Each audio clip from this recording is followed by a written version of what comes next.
This is what 25 feet looks like.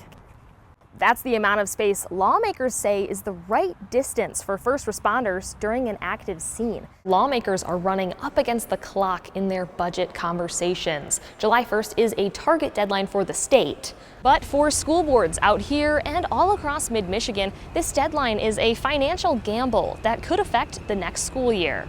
Usually a walk across the campus of Michigan State University is a breath of fresh air, but not this morning. I visited campus to see how summer students are dealing with the smoke. Here's what they're doing to protect their lungs.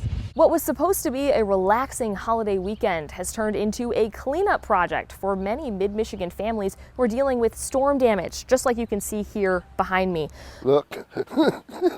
On America's 250th birthday, not everyone is celebrating. Our transformer's down, we have no power. Friday storms left a trail of damage in Jackson, like here on the corner of Franklin and 4th. Right at the intersection, Key's Party Store lost power during the storm. I was inside the party store watching the storm, and all of a sudden the lights went out. So I come out and looked, and the transformer was on the ground, trees was down.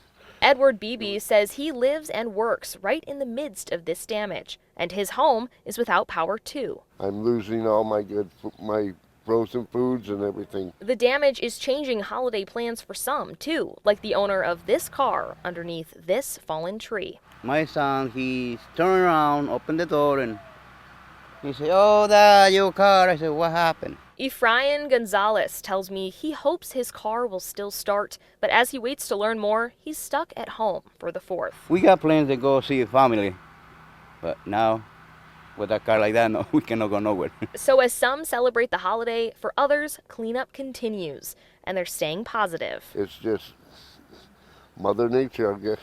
Quite the 4th of July, right? Yeah. 4th of July, nice 4th of July. It's no secret that an airport is, in many ways, its own little world. People are coming and going and sometimes drinking at just about all hours of the day. Right now, you still can't buy alcohol between 2 and 7 a.m. at a Michigan airport, but some lawmakers are trying to change that.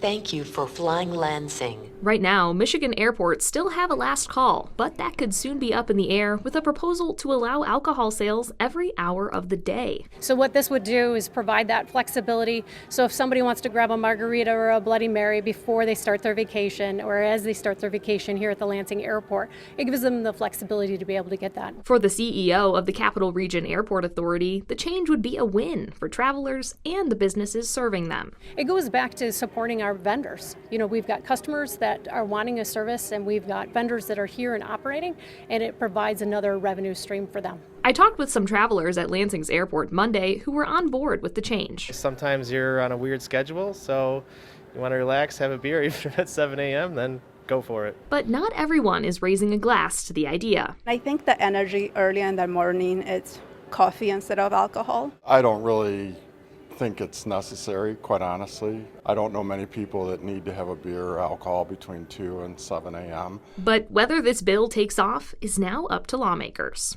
If you've ever been told there's no room for your child at a local daycare center, it might not be because they lack the space, but because they lack the staff. I'm Ava Moschet, showing how a new state investment is aiming to fix that and hopefully get you off a waiting list. Finding childcare is, I think, the biggest struggle right now that I'm currently facing. For parents like Rachel Guttridge, finding childcare is a struggle. Most daycares have at least a year and a half wait list for you to even be considered. So we had to actually look for daycare before our child was even born. And over at Little Miracles Academy in Lansing, not a lot of people want to go into something and not get paid very much. Director Jada Robinson Romero says the root of the problem comes down to pay. We're trying to get kids in order to get the money flow in, but if we don't have the staff to have the kids, then it's kind of a double-edged sword. The next state budget includes a $35 million investment to childcare.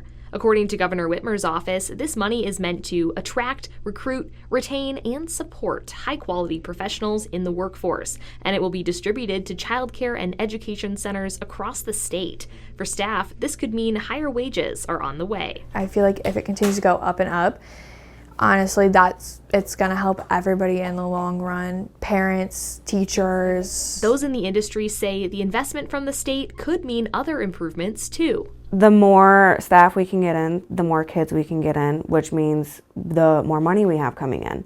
The more money we have coming in, we can do the minor fixes that we need at the daycare. We can repaint. I'm Ava Moschet reporting.